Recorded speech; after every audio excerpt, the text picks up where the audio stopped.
নমস্কার, হেলথ এক্সপ্রেসে আপনাদের সকলকে স্বাগত জানাই। আমি সায়ন্তনী। প্রত্যেক সপ্তাহের মতো এই সপ্তাহে আমরা হাজির হয়েছি একটি নতুন বিষয় নিয়ে আলোচনা করব বলে। বিষয়টি নতুন না, আমাদের সকলেরই প্রায় পরিচিত। আমাদের সঙ্গে আলোচনায় আজকে স্টুডিওতে উপস্থিত রয়েছেন দুর্গাপুরের হেলথ ওয়ার্ল্ড হসপিটাল থেকে ডক্টর পীযূষ রঞ্জন নায়ক। নমস্কার ডাক্তারবাবু, আপনাকে অনেক স্বাগত জানাই। আজকে আমরা যে বিষয়টি নিয়ে আলোচনা করব সেটি হচ্ছে ফুসফুসের সমস্যা।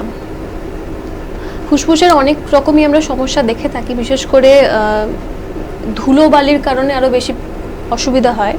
তো আমি সবার আগে জানতে চাইবো যে যার সমস্যা হচ্ছে ফুসফুসজনিত, সেটা কি করে বাড়িতে আমরা বসে বুঝতে পারবো, মানে কি কি সিমটম ফুসফুসের সমস্যা? দেখুন, লাংস বা ফুসফুস যে জিনিসটা, ওইটা খুব ভাইটাল অর্গান, খুব মানে ইম্পর্ট্যান্ট অর্গান আমাদের শরীরে।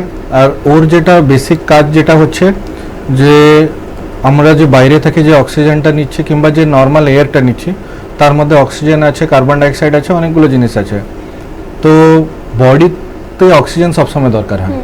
তো এবারে যখন আমরা নর্মাল এয়ারটা নিচ্ছি, তার মধ্যে অক্সিজেন আছে, কার্বন ডাইঅক্সাইড আছে, বাকি অনেক জিনিস, ধুলো বালি অনেক জিনিস আছে যেগুলো শরীরের জন্য ক্ষতিকারক। তো যেগুলো শরীরের জন্য দরকার, যেটা সাপোজ হচ্ছে অক্সিজেনের কাজ হচ্ছে যে প্রত্যেক অর্গানকে একটু স্টেবল করে রাখবে। অক্সিজেন থাকলে প্রত্যেক অর্গানগুলো কাজ করবে। অনেকগুলো এনজাইম জনিত প্রসেসগুলো শরীরের মধ্যে হয়ে যায়, যার জন্য অক্সিজেন দরকার হয়। প্রত্যেক অর্গান, প্রত্যেক টিস্যুকে অক্সিজেন দরকার হয়।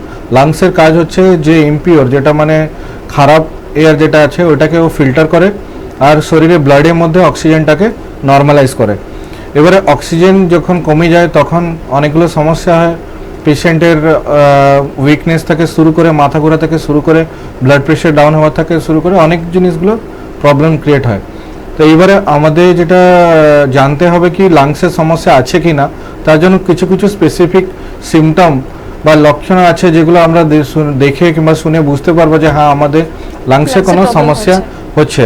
এবারে ওই জিনিসগুলো হচ্ছে, সাপোজ পেশেন্টের কিছু কিছু লোকের কাশি হয়, শ্বাসকষ্ট হবে, একটু কাজ টাজ করলে হাঁপিয়ে যাবে, এই সমস্যাগুলো নর্মালি হয়। তার ছাড়া অনেকগুলো জিনিস আছে যেগুলো আপার রেসপিরেটরি ট্র্যাক্ট বলা হয়। দুটো আমাদের রেসপিরেটরি ট্র্যাক্ট, দুটো পাথওয়ে আছে, একটা হচ্ছে আপার রেসপিরেটরি ট্র্যাক্ট, একটা হচ্ছে লোয়ার রেসপিরেটরি ট্র্যাক্ট। এবারে লোয়ার রেসপিরেটরি ট্র্যাক্টে আমাদের ফুসফুস এগুলো আসছে। আপার রেসপিরেটরি ট্র্যাক্টে আমার ট্রাকিয়া, নাকে যেটা নোজ আর সাইনাস, এগুলো আমাদের আপার রেসপিরেটরি ট্র্যাক্টে আছে। যে কোনো জায়গাতে ইনফেকশন থাকলে এই সমস্যাগুলো আসতে পারে। জ্বরটাও খুব কমন, যদি লাংসে যদি ইনফেকশন আছে ওইটাকে নিউমোনিয়া বলা হয়, যেটা মেডিকেল টার্মে নিউমোনিয়া বলা হয়। নিউমোনিয়াটা হচ্ছে যদি লাংসের মধ্যে যদি কোনো ইনফেকশন জমা থাকছে কিংবা জল জমা থাকছে, যার জন্য পেশেন্টের নিঃশ্বাস নিতে অসুবিধা হয় কিংবা কিছু সিমটমস পাওয়া যায় যেটা ওরা ডক্টরের কাছে আসে, বলে এই সমস্যাগুলো হচ্ছে, তখন আমরা ওটা ডায়াগনোস করি যে ওটা নিউমোনিয়া হয়েছে না আর কোনো লাংসের রোগ আছে। এবারে আর কোনো লাংসে যে রোগ বলতে গেলে আজমা একটা রোগ আছে, সিওপিডি একটা রোগ আছে। সিওপিডি মানে ক্রনিক অবস্ট্রাকটিভ পালমোনারি ডিজিজ। যারা অনেক দিন ধরে স্মোকিং করছেন কিংবা ডাস্ট এরিয়াতে মাইনিংয়ে কাজ করছেন, ওদের এই সমস্যাগুলো হতে পারে। তো সিমটমসগুলো হিসাবে ট্রিটমেন্ট করা হয় আর পেশেন্টকে বলা হয় কি যত শীঘ্র আপনি এসে ডক্টরের কাছে যোগাযোগ করুন, তাতে ট্রিটমেন্টটা তাড়াতাড়ি করা যেতে পারে। নিউমোনিয়া নিয়ে আমি আগে আলোচনা করতে চাইবো। একটু ভালোভাবে যদি আমাদের বোঝাতেন যে নিউমোনিয়া আসলে কেন হয়। এবারে নিউমোনিয়া কারণটা অনেক কিছু আছে। নর্মালি যেটা আমি বললাম ইনফেকশন, তার ছাড়া অনেকগুলো এটিপিক্যাল নিউমোনিয়াও আছে যেটা আমরা ডিসকাস করব। কিন্তু নর্মাল নিউমোনিয়া যেটা আমি বলছি, যেটা ব্যাকটেরিয়াল ইনফেকশন হতে পারে, ভাইরাল ইনফেকশন হতে পারে, কিংবা ফাঙ্গাস, যেটা ছাতু যেটা বলা হয়, ফাঙ্গাস রিলেটেড ইনফেকশন হতে পারে। এবারে সবগুলো নিউমোনিয়ায় ক্রিটিক্যাল কন্ডিশনে পেশেন্টকে ফেলে দিতে পারে, কিন্তু মানে নয় যে যে কোনো নিউমোনিয়া হলে পেশেন্ট মারা যাবে কিংবা পেশেন্ট খুব খারাপ হবে। কেন বডি ইমিউনিটি একটা রোল প্লে করে, বডি রেজিস্ট্যান্স পাওয়ারও আছে। নর্মাল লোকেরও লাংসে যদি ইনফেকশন থাকে তো শরীরটা চেষ্টা করে যে ইনফেকশনটাকে ঠিক করতে। যদি ইমিউনিটি কম আছে, বয়স্ক মানুষ আছে কিংবা কম বয়সে বাচ্চা আছে, 2 বছর থেকে কমে যদি বাচ্চা আছে যারা ইমিউনিটি তৈরি হয়নি কিংবা ইমিউনিটি খুব খারাপ আছে, কিংবা আর কিছু কিছু পেশেন্ট আছে যারা অনেক দিন ধরে স্টিরয়েড হলো, কিংবা ক্যান্সার পেশেন্ট, এইচআইভি পেশেন্টস, এদের ইমিউনিটি পাওয়ারটা খুব কম থাকে, ওদেরও লাংসে ইনফেকশন চান্সেস খুব বেশি থাকে। যদি লাংসে ইনফেকশন নেই তাহলে লাংসে ইনফেকশন হতে বেশি টাইম লাগবে না। আর ওই সব পেশেন্টের ক্ষেত্রে পেশেন্ট কন্ডিশন ক্রিটিক্যাল হতে পারে, আর ইনিশিয়াল যত তাড়াতাড়ি ট্রিটমেন্ট করা যেতে পারে that is well and good. কি কি সিমটমস আসে এর জন্য? এবারে প্রত্যেক নিউমোনিয়াতে আলাদা আলাদা সিমটম পাওয়া যায়। ফাঙ্গাল ইনফেকশন, ব্যাকটেরিয়াল ইনফেকশন কিংবা ভাইরাল ইনফেকশন, সব ব্যাকটেরিয়াতে আলাদা আলাদা সিমটম পাওয়া যায়। ব্যাকটেরিয়াল ইনফেকশনে মেনলি যেটা হয় পেশেন্ট বেশি ক্রিটিক্যাল দিকে চলে যায় ব্যাকটেরিয়াল ইনফেকশনটা। আর ব্যাকটেরিয়াল ইনফেকশনে পেশেন্ট জ্বর নিয়ে প্রেজেন্ট করে, শ্বাসকষ্ট, কাশিতে অনেক টাইমে যেটা হয় শুকনো কাশি হতে পারে কিংবা কফ সাথে কাশিটা হতে পারে। এবারে কফের সাথে কাশি হলে তার মানে পেশেন্ট অনেক টাইমে ইনিশিয়াল স্টেজে কফ হয় না, কিন্তু লেটার স্টেজে কফ তৈরি হয়, আর কফ তৈরি হচ্ছে মানে নিউমোনিয়াটা রিজার্ভ করছে। এবারে যদি কফগুলো যদি রেসপিরেটরি রাস্তা, যেটা আমার নিঃশ্বাস নেওয়ার রাস্তাতে যদি কফগুলো জমা থাকে, তাহলে অক্সিজেন লেভেলটা ড্রপ করতে শুরু করে, তখন পেশেন্টের শ্বাসকষ্ট খুব বেশি হয়, পেশেন্ট একটু কাশ টাশ করলে হাঁপিয়ে যায়, তখন একটু সমস্যাটা বাড়াবাড়ি হয়ে যায়। আর ফাঙ্গাল ইনফেকশন খুবই রেয়ার আছে। ফাঙ্গাল ইনফেকশনে পেশেন্টের অতটা তাড়াতাড়ি বোঝা যায় না, আর যখন বোঝা যায় তখন অলরেডি অনেক লেট হয়ে যায়। আর ফাঙ্গাল ইনফেকশন স্প্রেড করতে বেশি টাইম লাগে না, লাংসগুলো খুব ম্যাসিভ ইনজুরি হয়। কিন্তু ভাইরাল ইনফেকশনে, যেটা ভাইরাল নিউমোনিয়াটা, যেটা এখন কোভিড যেটা চলছে, ভাইরাল নিউমোনিয়াতে সিমটমগুলো খুব বেশি হয় না, বাড়াবাড়ি খুব কম হয়, কিন্তু যাদের বাড়াবাড়ি খুব বেশি হচ্ছে তাদের মোর্টালিটি রেটও বেশি, মানে মৃত্যু সংখ্যাটা বেড়ে যাচ্ছে। কি কি ধরনের নিউমোনিয়া রয়েছে যদি একটু ডিটেইলস আমাদের বলতে? এবারে যে ক্লাসিফিকেশন, যেটা আমাদের নিউমোনিয়া ক্লাসিফিকেশন, কত টাইপের নিউমোনিয়া থাকে, কি কি নিউমোনিয়া থাকে, অনেকগুলো ক্লাসিফিকেশন আছে আমাদের কাছে। যেটা একটা আমি বললাম অ্যাকর্ডিং টু ইটিওলজি মানে কোন কারণে জন্য হচ্ছে, ওইটা একটা হলো আমাদের ব্যাকটেরিয়াল নিউমোনিয়া, ভাইরাল নিউমোনিয়া কিংবা ফাঙ্গাল নিউমোনিয়া, যেটা আমি তিনটে বললাম। তার ছাড়া আছে দুটো টাইপের নিউমোনিয়া আছে, একটা হচ্ছে কমিউনিটি অ্যাকোয়ার্ড নিউমোনিয়া, আর একটা হচ্ছে hospital acquired pneumonia. Community acquired pneumonia যেটা আমাদের normal day to day daily লাইফে, যেটা একজন লোক থাকে আরেকজন লোককে আসে, আমাদের সোশিয়ালি গ্যাদারিংয়ের মধ্যে আসতে পারে, ওইটা হচ্ছে কমিউনিটি অ্যাকোয়ার্ড নিউমোনিয়া। আর যেটা হসপিটাল অ্যাকোয়ার্ড নিউমোনিয়া, ওইগুলো মেইনলি যে পেশেন্ট হসপিটালে অনেকদিন ভর্তি আছে কিংবা হসপিটালে কোনো কারণবশত ভর্তি আছে, টেস্ট করতে এসছে, তো কোনো পাশের পেশেন্ট থেকে আসতে পারে, কিংবা হসপিটালে যেগুলো জিনিস ইউজ করা হচ্ছে যদি ওইগুলো ইনফেক্টেড থাকে কিংবা সারাউন্ডিং যদি ইনফেক্টেড থাকে, তাতে হসপিটাল অ্যাকোয়ার্ড নিউমোনিয়াও অনেক কমন।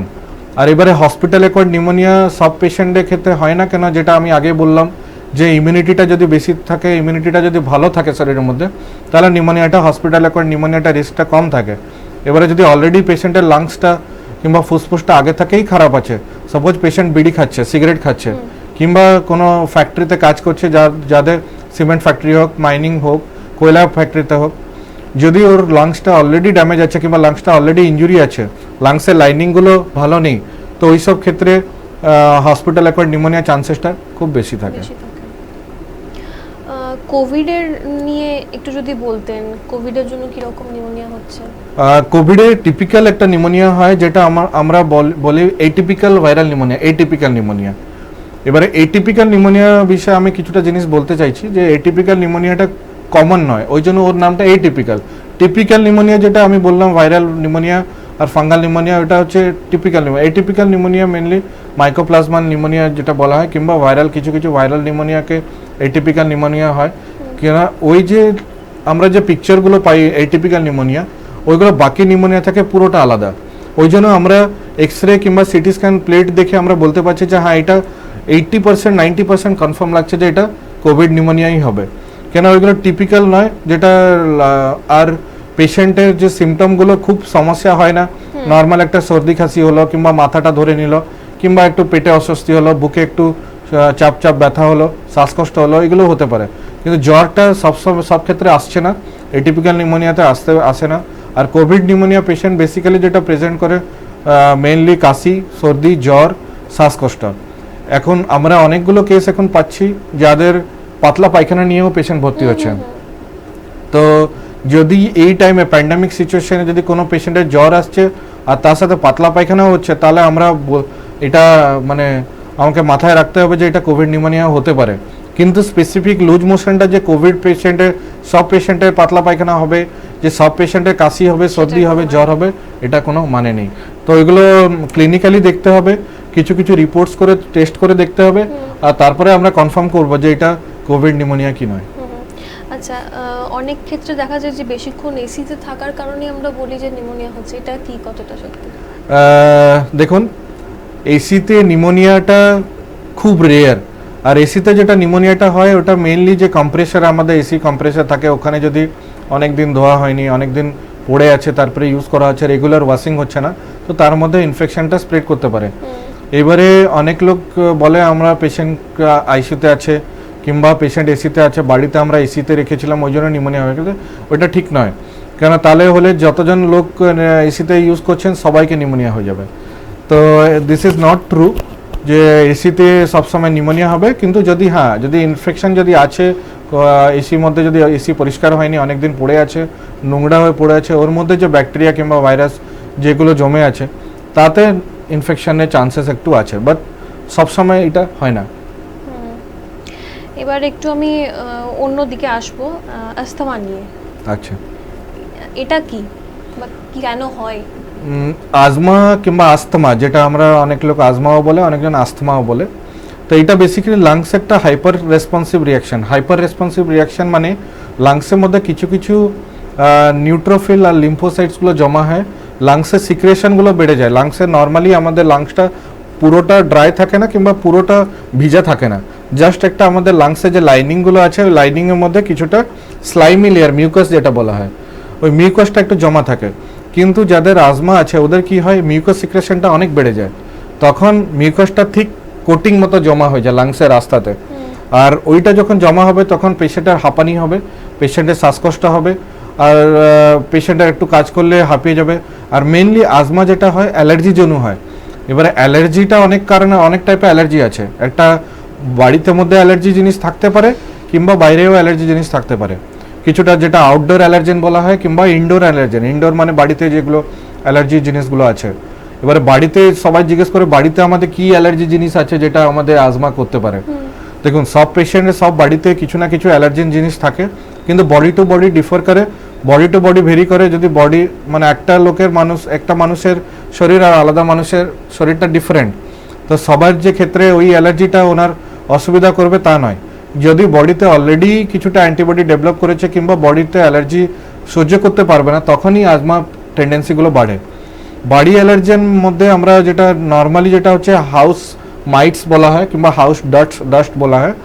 যদি কারো বাড়ি মানে বেডশিটগুলো ধুলো সবসময় জমা থাকছে, কিংবা বাড়িতে যখন ঝাঁটা লাগানো হচ্ছে ওই ঝাঁটাতে যে ডাস্টগুলো বেরোচ্ছে, ওইগুলো অনেক লোকের একটু অ্যালার্জি তৈরি করে, যার জন্য শ্বাসকষ্ট হয়, কন্টিনিউয়াসলি হাঁচি হয়, আর অনেক টাইমে যদি খুব বাড়াবাড়ি হয় অক্সিজেনও দরকার লাগতে পারে পেশেন্টের। এবার আউটডোর অ্যালার্জেন বলতে গেলে আউটডোরে সেম, যদি কেউ কোল মাইন্সে কাজ করছে কোল ডাস্ট অ্যালার্জি থাকতে পারে, কিংবা কোনো যদি কেউ বাগান টাগানে কাজ করছে, যে ফুলোতে যেটা পোলেন গ্রেন যেটা বলা হয়, পোলেন গ্রেন অ্যালার্জি খুব কমন। দেখবেন এক একজন লোক আছে যারা বাড়ি কাছাকাছি কিছু গাছ টাছ আছে, আর আমরা যেটা কিছু এক্সাম্পলও পেয়েছি, সব স্টুডেন্ট যখন বাড়ি ফিরছে তখন ভালো থাকছে, আবার বলছে যখন আমি হসপিটাল যাচ্ছি তখন আমার শ্বাসকষ্ট শুরু হয়ে যাচ্ছে। তো অনেক টাইমে কি ওই হস্টেল কিংবা যে সারাউন্ডিংয়ে কিছু গাছ আছে, ওই যে ওর যে পোলেন গ্রেনগুলো অ্যালার্জি করে আর আজমা টেন্ডেন্সিগুলো বাড়িয়ে দেয়। এবারে যখন বাড়িতে আছে ওই জিনিসগুলো অ্যালার্জি জিনিসগুলো থাকছে না, তখন পেশেন্ট ঠিক থাকছে। ইনহেলার অনেক টাইমে বাড়াবাড়ি হলে ইনহেলার টানার ওষুধগুলো ব্যবহার করা, যেটা আমরা ইনহেলার বলি, ঠিক আছে, এটাকে আমরা আজমা বলছি। আর আজমাটা খুব ভয়াবহ নয়, কিন্তু আজমার ট্রিটমেন্ট লম্বা দরকার হয়, লং টার্ম ট্রিটমেন্ট দরকার হয়। তাতে ইনহেলার কিংবা মেডিকেশন আর কিছু টেস্ট করে কনফার্ম করতে হবে কোন গ্রেডে আজমাটা আছে, সিভিয়ার অ্যাকিউট আছে না ক্রনিক আছে। অ্যাকিউট মানে কিছুদিন আগে জাস্ট হয়েছে, 6 মাসের মধ্যে হয়েছে কিংবা 6 উইক্সের মধ্যে পেশেন্টের আজমা হয়েছে, আগে ছিল না এখন হয়েছে, ওটা অ্যাকিউট। কিংবা ক্রনিক যেটা অলরেডি 6 মাস উপরে হয়ে গেছে, বারবার মাঝে মাঝে শ্বাসকষ্ট হচ্ছে, যখন সিজন চেঞ্জ হচ্ছে তখন শ্বাসকষ্ট হচ্ছে, এগুলোকে আমরা আজমা বলি। আচ্ছা, একেবারে কি সেরে ওঠার চান্সেস থাকে? আজমাটা বেসিক্যালি যেটা বলা হয়, যদি অ্যালার্জেন, যেটা আমি বলে যদি অ্যালার্জি প্রোডাক্টগুলো যেগুলোতে ইনফেকশন হচ্ছে কিংবা আজমাটা বাড়ছে, ওইগুলো যদি অ্যাভয়েড করা যেতে পারে, তাহলে অনেক টাইমে পেশেন্ট মেডিসিন কিংবা ইনহেলার সবসময় দরকার হয় না।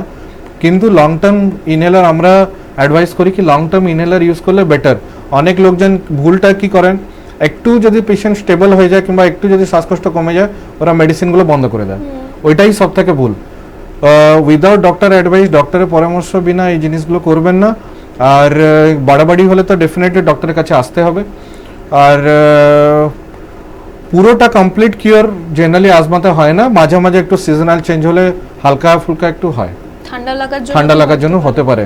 যদি অনেক টাইমে ট্রিগারিং ফ্যাক্টর যেটা আমরা বলি, ট্রিগারিং ফ্যাক্টর মানে শীতকাল পড়লো কিংবা একটা সিজন পরে আলাদা সিজন হলো, কিংবা পেশেন্ট এক্সারসাইজ করে এসছে, এখন জিম গেছে, জিমের আসার পর শ্বাসকষ্ট শুরু হয়ে গেল। যারা অ্যালার্জি টেন্ডেন্সি আছে, অ্যালার্জি টেন্ডেন্সি যদি সাপোজ কিছু এক্সারসাইজ করলো কিংবা একটু রানিং করে নিল কিংবা কোনো ভারী জিনিস তুলে নিল, হঠাৎ করে শ্বাসকষ্ট শুরু হতে পারে। তো এই জিনিসগুলো হতে পারে, তো এই জিনিসগুলো অ্যাভয়েড করতে হবে। আগে আমাদের ডায়াগনোসিস করতে হবে যে কোন কোন জিনিসের জন্য পেশেন্টের সমস্যা হচ্ছে। যদি ওই জিনিসগুলো পেশেন্ট অ্যাভয়েড করতে পারবে তাহলে ওয়েল অ্যান্ড গুড। যদি পেশেন্ট অ্যাভয়েড করতে পারছে না, সাপোজ একটা ওয়ার্কার ওর কোল মাইনে কাজ করছে, এখন কোল মাইনে ওকে কাজ করতেই হবে, কোনো উপায় নেই, তখন ওই ক্ষেত্রে মেডিসিন ডিপেন্ডেন্ট পেশেন্টকে থাকতে হবে। এনাদের জন্য আপনি কি বলতে চাইবেন যে কি কি জিনিস থেকে আলাদা থাকা উচিত? দেখুন, এটা asthma non communicable disease. Non communicable মানে পেশেন্টের যে আজমা, সাপোজ আমার আজমা আছে, তা আমার থেকে আরেকজন লোককে হয় না এটা।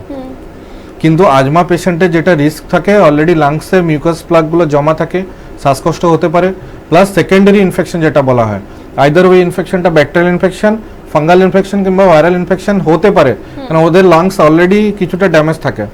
তো ওই সব ক্ষেত্রে আমাদের করণীয় যেটা, সবসময় একটা মাস্ক ইউজ করতে হবে। ক্রাউডেড প্লেস, যেখানে ভিড় আছে, প্রচুর ভিড় আছে, ওইদিকে যাবে না। বাস টাসগুলো যতটা ইউজ পারবেন অ্যাভয়েড করবেন, মানে ক্রাউডেড এরিয়াগুলো অ্যাভয়েড করবে। আর ঠান্ডা জিনিসগুলো, নর্মালি কোল্ডগুলো একটা triggering factor, ice cream, cold drink, ফ্রিজের প্রোডাক্টগুলো নর্মালি খেলে ওই কোল্ডে আজমাগুলো বেশি প্রেসিপিটেট হয়, মানে বাড়ে। আচ্ছা, এনাদের ক্ষেত্রেও কি? আর আরেকটা জিনিস যেটা বলছি, সাপোজ এই কোভিড সিচুয়েশন চলছে, যেখানে আমরা পেশেন্টকে বলছি যে কোভিড আপনি আইসোলেট হয়ে থাকুন, বাড়ির লোকের সাথে বেশি কন্ট্যাক্টে আসবে না। আজমাটিক পেশেন্টে ওই জিনিসগুলো করতে হয় না। আজমা পেশেন্টের যদি ইনফেকশন আছে, জ্বর আসছে, পেশেন্টের কফ প্রচুর বেরোচ্ছে, পেশেন্টের শ্বাসকষ্ট হচ্ছে, তখন হয়তো সেকেন্ডারি ইনফেকশন আছে, যেটা পাশের বাড়ির লোকজনকে হতে পারে। কিন্তু যদি জ্বরটা নেই, পেশেন্টের শুধু যে হাঁপানি হচ্ছে, কাশি হচ্ছে, তাহলে ওনার ইনফেকশন আরেকটা লোকের হয় না। কিংবা আজমা, যদি ওনার আজমা আছে, তাহলে বাড়ির লোকের আর কার জন্য আজমা হবে, ওটা তা নয়। কিছু কিছু ক্ষেত্রে আমরা দেখেছি যে আজমা একটা জেনেটিক মতো পাওয়া গেছে, যদি বাবা মা যদি আজমাটিক আছে, তাহলে হয়তো ছেলে মেয়ে আজমাটিক হতে পারে। এটা কিছু কিছু ক্ষেত্রে জেনেটিক আছে, কিন্তু সব ক্ষেত্রে আমরা পাচ্ছি না এটা। এবার আমি সিওপিডি নিয়ে একটু জানতে চাইবো। সিওপিডি যেটা আমরা বলি, যেটা ফুল ফর্মটা হচ্ছে chronic obstructive pulmonary disease. Obstructive মানে সবাই জানে, অবস্ট্রাকশন মানে আটকে যাচ্ছে। তখন কি হয় যে এখানে এই ক্ষেত্রে পেশেন্টের যে মিউকাস, যেটা আজমাটা যেভাবে থিক মিউকাস যেটা জমা হয়ে যায়, ওই জিনিসগুলো হয় না, কিন্তু এই সব পেশেন্টের রাস্তাটা ব্লক হয়ে যায়। অবস্ট্রাকশন কারণটা কি? স্পাজম হয়, ব্রঙ্কোস্পাজম বলা হয়, মানে রাস্তাটা পাতলা হয়ে যায়। এবারে তাতে কি হয় যে নর্মালি আমরা অক্সিজেন নিয়ে যেটা কার্বন ডাইঅক্সাইডটা যেটা বের করছি, ওই জিনিসগুলো হয় না, কার্বন ডাইঅক্সাইডগুলো জমা হয়ে যায়। এবারে আমরা সবাই জানি যে কার্বন ডাইঅক্সাইডটা হচ্ছে একটা পয়জন, রেসপিরেটরি পয়জন। যদি কার্বন ডাইঅক্সাইডটা শরীরে জমা হচ্ছে, ওইটা শরীরে অনেক জিনিস ক্ষতি করে। অ্যাসিড লেভেলটা বাড়বে, শরীরে রক্ততে অ্যাসিড লেভেল বাড়বে, ব্লাড প্রেশারটা ডাউন করবে, পেশেন্টের রেসপিরেটরি রেটটা বাড়বে, যেটা নর্মাল মানুষ কি করে, আমাদের নর্মাল রেসপিরেটরি রেট হচ্ছে 12 to 15, মানে প্রত্যেক মিনিটে আমরা 12 বার কিংবা 15 বার নিঃশ্বাস নিচ্ছি। কিন্তু ওই সব যদি কার্বন ডাইঅক্সাইড জমা হচ্ছে, রেসপিরেটরি পয়জন, ওটা অনেক টাইমে খুব বেড়ে যায়, নাহলে অনেক টাইমে রেসপিরেটরি অ্যাপনিয়া হয়। অ্যাপনিয়া মানে নিঃশ্বাসটা হঠাৎ করে বন্ধ হয়ে যাবে। এবারে কার্বন ডাইঅক্সাইড ব্লাডে জমা হলে ব্রেন সেলগুলো ড্যামেজ করবে, পেশেন্ট সবসময় ঝিমুনি ভাব থাকবে, আর অক্সিজেন লেভেলটা সবসময় কম থাকবে। তো এইগুলো সিওপিডি ক্ষেত্রে পেশেন্টের অনেক পেশেন্ট ক্রিটিক্যাল হয়, পেশেন্টের রেগুলার ফলো আপে দরকার হয়, আর ডক্টরের পরামর্শের মধ্যে থাকলে সিওপিডিগুলো বাড়াবাড়ি হয় না। সেম জিনিস যেটা আজমাতে হয়, সিওপিডি পেশেন্টের খুব রিস্ক থাকে ইনফেকশনের জন্য। সেকেন্ডারি ইনফেকশন খুব কমন, যে কোনো ব্যাকটেরিয়া ভাইরাস ইনফেকশন হতে পারে। আর এই পেশেন্টেরও ইনহেলার দরকার হয়, অনেক পেশেন্ট ইনহেলার দরকার হয়। লাংসটা যেটা রাস্তাটা যেটা কম্প্রেস হচ্ছে, রাস্তাটা যেটা পাতলা হয়ে যাচ্ছে, ওইটাকে খোলার জন্য অনেকগুলো মেডিসিন আছে, ওগুলো দিয়ে অনেক টাইমে পেশেন্ট লাভ পায়। সিওপিডির কি কোনো স্টেজেস আছে? ক্রিটিক্যালিটি আছে সিওপিডিতে। রেগুলার আমাদের ক্রাইটেরিয়া থাকে, গোল্ডস ক্রাইটেরিয়া বলা হয়। ক্রাইটেরিয়া বেসিসে আমরা জানতে পারি যে পেশেন্টের সিভিরিটিটা কি আছে, আর সিভিরিটি বেসিসে আমরা ট্রিটমেন্ট কিংবা মেডিসিনগুলো চেঞ্জ করতে থাকি কিংবা মেডিসিন ডোজ কম বেশি করতে থাকি। এবারে স্টেজিং যেভাবে নিউমোনিয়াতে যেভাবে স্টেজিং আছে অ্যাজ সাচ সিওপিডিতে ওই টাইপের স্টেজিং নেই, কিন্তু ক্লিনিক্যালি আমাদের পেশেন্টকে দেখতে হবে কি পেশেন্ট কেমন ইমপ্রুভ করছে কিংবা ডিটারেট করছে। আমরা আরও এই ব্যাপারে আলোচনা করব, কিন্তু নিয়ে নেবো একটা ছোট্ট বিরতি। কোথাও যাবেন না, সঙ্গে থাকুন। পূর্ব ভারতের সেরা চিকিৎসা পদ্ধতি এখন দুর্গাপুরে। Health world hospitals, making a world of difference. বৈচিত্র্য শুধু রোগে নয়, আমাদের বৈচিত্র্য পরিষেবায়। জাতীয় সড়কের পাশে 300 শয্যার হাসপাতাল, 4,500 স্কোয়ার ফিটের উপর ব্লাড ব্যাংক, পূর্ব ভারতের অন্যতম পেইনলেস সার্জারি প্রতিষ্ঠান। Neurology, neurosurgery, knee replacement, hip replacement, cardiology and cardiac surgery. মেট্রোর বাইরে প্রথম laser urology centre, laser stone surgery. দেশের সেরা অভিজ্ঞ বিশেষজ্ঞ চিকিৎসক। পূর্ব ভারতে প্রথম সাইলেন্ট এমআরআই, ভারতবর্ষে প্রথম 512 স্লাইস সিটি স্ক্যান মেশিন। কোনো হিডেন কস্ট ছাড়াই প্যাকেজ, 24 ঘন্টার পরিষেবায়। Accident and emergency, laboratory service, imaging and radiology, pharmacy, BLS and ACLS ambulance. Health World Hospitals, Durgapur. Health World Hospitals. পূর্ব ভারতের সেরা চিকিৎসা পদ্ধতি এখন দুর্গাপুরে। Health world hospitals, making a world of difference. বৈচিত্র্য শুধু রোগে নয়, আমাদের বৈচিত্র্য পরিষেবায়। জাতীয় সড়কের পাশে 300 শয্যার হাসপাতাল, 4,500 স্কোয়ার ফিটের উপর ব্লাড ব্যাংক, পূর্ব ভারতের অন্যতম পেইনলেস সার্জারি প্রতিষ্ঠান। Neurology, neurosurgery, knee replacement, hip replacement, cardiology and cardiac surgery. মেট্রোর বাইরে প্রথম laser urology centre, laser stone surgery. দেশের সেরা অভিজ্ঞ বিশেষজ্ঞ চিকিৎসক। পূর্ব ভারতে প্রথম সাইলেন্ট এমআরআই, ভারতবর্ষে প্রথম 512 স্লাইস সিটি স্ক্যান মেশিন। কোনো হিডেন কস্ট ছাড়াই প্যাকেজ, 24 ঘন্টার পরিষেবায়। Accident and emergency, laboratory service, imaging and radiology, pharmacy, BLS and ACLS ambulance. Health World Hospitals, Durgapur. Health World Hospitals.